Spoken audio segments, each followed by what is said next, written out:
Welcome back to Old Charles today.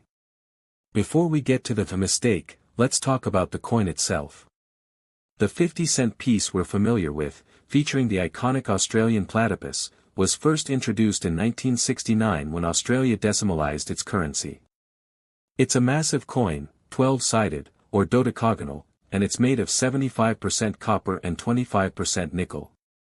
For a long time, it was the largest and heaviest coin in circulation. The design, by Stuart Devlin, is a masterpiece. The platypus, a unique and enigmatic Australian animal, is rendered with beautiful detail. On the reverse, of course, is the effigy of Queen Elizabeth II. And this is where our story for 1981 really begins, with the Queen. 1981 was a huge year for the British royal family. It was the year of the fairy tale wedding of Prince Charles and Lady Diana. To commemorate this momentous occasion, the Royal Australian Mint decided to issue a special commemorative coin. But not a 50-cent piece. They chose the 25-cent denomination for the wedding coin. Here's the crux of the matter. The Royal Australian Mint in Canberra was so focused on producing millions of these special 25-cent wedding coins that they made a critical planning error. They allocated almost all their resources and metal blanks to the 25-cent piece. As a result, the production of the regular circulation 50-cent coin for 1981 was drastically reduced. We're talking about a tiny fraction of what was normally produced. While in a typical year, the mint might produce 10 to 20 million 50-cent coins, the official mintage figure for the 1981 50-cent was just 200,000. But wait, it gets even more mysterious. Many experts believe that even this 200,000 figure is an overestimate. Some theories suggest the actual number of coins released into circulation could be as low as 50,000, or even 20,000. The rest might have been melted down, or perhaps the mintage records include proofs and specimen sets. The exact number is a numismatic enigma, and where do you find these? They are out there. Old piggy banks and coin jars ** from the 1980s. Inherited collections ** from grandparents or parents. Car ashtrays and old purses ** anywhere loose change accumulated. And, believe it or not, some people still find them in circulation. It's incredibly rare, but it happens. Every time a cashier hands you a 50-cent piece, make it a habit to check the date. The 1981 50-cent coin is more than just a rare piece of metal. It's a snapshot of Australian history, a testament to how a simple logistical decision can create a legend. It's a reminder of the royal wedding that captivated the world, and a permanent, what-if, story for the Royal Australian Mint. It embodies the very thrill of coin collecting, the idea that history, art, and sheer luck can combine to create something extraordinary from the most ordinary of objects. It's a modern-day treasure, and its story is one of the best in all of numismatics. The story of the 1981 Australian 50-cent coin is not one of a dramatic design error or a striking minting flaw. Instead, it is a tale of logistical planning, a national celebration, and a simple miscalculation that created one of the most sought-after and valuable coins in modern Australian decimal currency. To understand the rarity of the 1981 issue, one must first understand the coin's context. The dodecagonal, 12-sided, 50-cent coin, featuring Stuart Devlin's design of the platypus, was introduced in 1969 when Australia decimalised its currency. It replaced the round 50-cent coin made of 80% silver. The new coin was made of cupronickel, 75% copper, 25% nickel, making it a large, heavy, and durable coin for circulation. In the years surrounding 1981, the Royal Australian Mint, RAM, in Canberra routinely produced millions of these coins annually to meet the demands of commerce. For example, 1980, 14.8 million coins. 1982, 19.8 million coins. 1983, 23.6 million coins. This high mintage made them everyday objects, with little have even seen one in their change. It effectively became an instant rarity, lost in a sea of its common 50-cent siblings from other years. If you find a 1981 50-cent that's been in circulation, it's scratched, worn, the platypus's bill is smooth, the lettering is faded, you're still looking at a coin worth between $150 and $400. Not bad for 50 cents. This coin has seen very little circulation. It has most of its original luster, sharp details on the platypus, and only minor bag marks or hairline scratches. In this condition, the value jumps to $500 to $900. This is a coin that never entered public circulation. It was likely saved by a mint employee or an astute collector. It retains its full, original mint luster, that cartwheel effect when you spin it under the light. No scratches, no wear.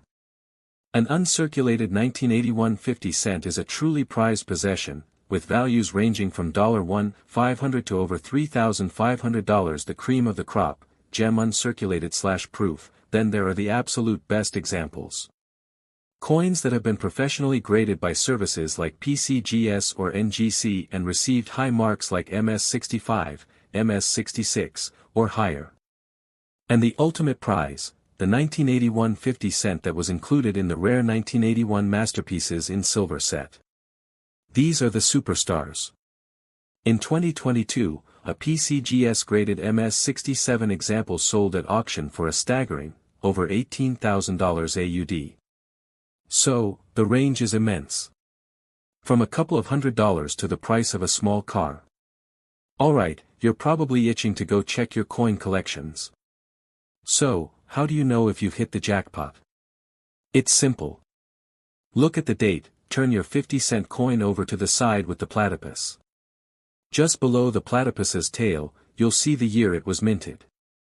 If it says 1981, your heart should skip a beat.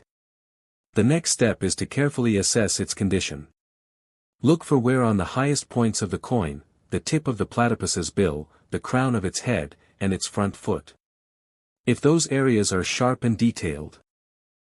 Cent was the marriage of Prince Charles and Lady Diana Spencer on July 29, 1981.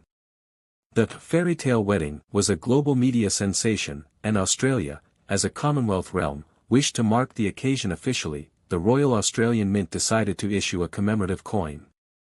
However, they did not choose the 50-cent denomination. Instead, they selected the 25-cent, 20-cent, piece for this special release. This is where the historical miscalculation occurred. The RAN dedicated the vast majority of its resources, press time, and planchets, blank metal discs, in 1981 to the production of the 1981 Royal Wedding 25-cent coin. The minting of this commemorative coin was a massive undertaking. Approximately 25 million of the Royal Wedding 25-cent coins were produced. The mint's focus was almost entirely on this single, high-profile issue. The production of the regular circulating coinage, including the 50-cent piece, was treated as a secondary priority. As a result, the minting of the standard 50-cent coin for general circulation was dramatically and unexpectedly reduced. The official recorded mintage for the 1981 50-cent coin is 200,000. This number is astonishingly low when compared to the millions minted in every other year of its issue. However, the history is even more intriguing because many numismatic experts believe the number of coins that actually entered circulation was even lower. Several theories exist. 1. Inclusion of proof sets. The official 200,000 figure likely includes coins struck for official mint sets and proof sets, which were sold directly to collectors and never entered circulation. These sets account for tens of thousands of coins. 2. Melting. It is speculated that a portion of the 200,000 coins minted may never have been released and were potentially melted down. 3. The 20,000 theory. Some prominent dealers and researchers estimate that the true number of 1,981 50-cent coins that were released into public circulation could be as low as 20,000 to 50,000. This theory suggests that the 200,000 figure was the initial production order, but most were never needed due to the abundance of older 50-cent coins already in the system. Whatever the exact number, the consequence was the same. The 1981 50 cent became an instant rarity, a common coin by design but a great scarcity by production. When the coin was released, very few people noticed. It entered a monetary system already flooded with millions of 50-cent coins from previous years. For years, it could be found in change, completely unnoticed by the vast majority of the public. However, coin collectors and dealers consulting the official mintage records in publications like the Renix Australian Coin and Banknote Values Guide quickly identified the 1981 issue as a major anomaly. Its low mintage figure was a red flag signaling future rarity. As collectors began to pull them from circulation and hoard them, the supply dried up. The laws of supply and demand took over. By the mid to late 1980s, the coin was already worth many times its face value. Its status as a modern rarity was cemented. The 1981 50-cent coin is now a cornerstone of any serious collection of Australian decimal coins. Its history as a production error rather than a design error makes it unique. It is a testament to how historical events and mint planning can inadvertently create a numismatic legend. Its value is entirely driven by its extreme scarcity and condition, with prices ranging from hundreds of dollars for a worn example to over $18,000 AUD for a perfect, professionally graded gem uncirculated specimen. Because this coin is so rare, its state of preservation tells the story of its life, and directly dictates its price. A coin that has been in circulation is worth a fraction of one that was saved straight from the mint. These coins have seen use in commerce. They show clear signs of wear and tear from being handled, jostled in bags, and passed from person to person, heavily worn. The major features of the platypus are clear, but all fine details are smooth or gone. The bill and head show significant flatness. The lettering and numerals may be worn down but are still readable. Numerous bag marks, scratches from contact with other coins, are present, moderate to even wear across the entire design. The outline of the platypus is strong, but the finer details, like the texture of the fur, the individual claws, are heavily worn. The rims, the raised edges, are full. Light wear is visible on the highest points of the coin, but most major details are sharp. You'll see wear on the tip of the bill, the crown of the head, and the front foot/claw. The rest of the platypus's body retains good detail. This coin has only the faintest traces of wear, often from just a brief time in circulation or contact with other coins in a bag. It retains much of its original mint luster, the shiny, cartwheel effect when tilted under light. The high points, bill, head, show only a slight rubbing or softening of detail. This is a key threshold where value jumps significantly, as the coin is essentially unworn. These coins never entered general circulation. They were saved by mint employees or collectors. They have no wear from being handled in commerce. A coin with its full, original mint luster. It has no wear on any part of the design.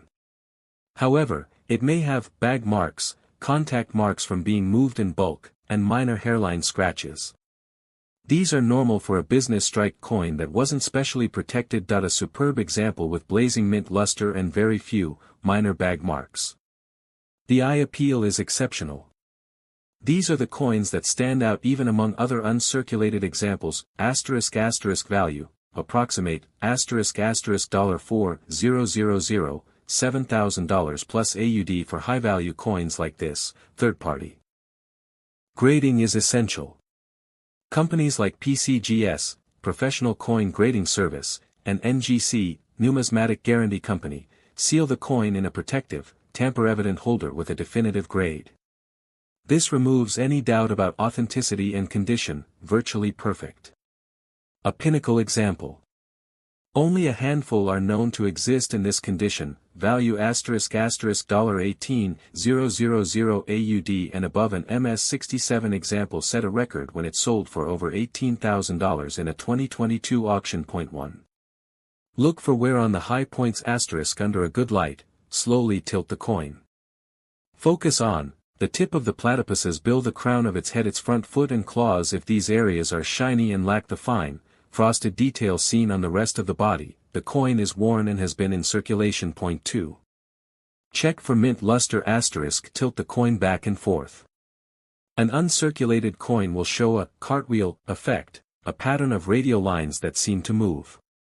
A circulated coin will look uniformly dull or have an even shine. 3. Examine for marks and scratches. Look over the entire surface for bag marks, deep scratches, or hairlines. The fewer the marks, the higher the potential grade and value. It's crucial to note that the absolute finest 1981 50-cent coins are not the cupronickel circulation issues, but the proof versions struck in .999 silver that were included in the ultra-rare Masterpieces in Silver set. These were produced in tiny numbers specifically for collectors and represent the peak of quality for this date. Their values are in a league of their own, often exceeding $10,000 even in lower proof grades.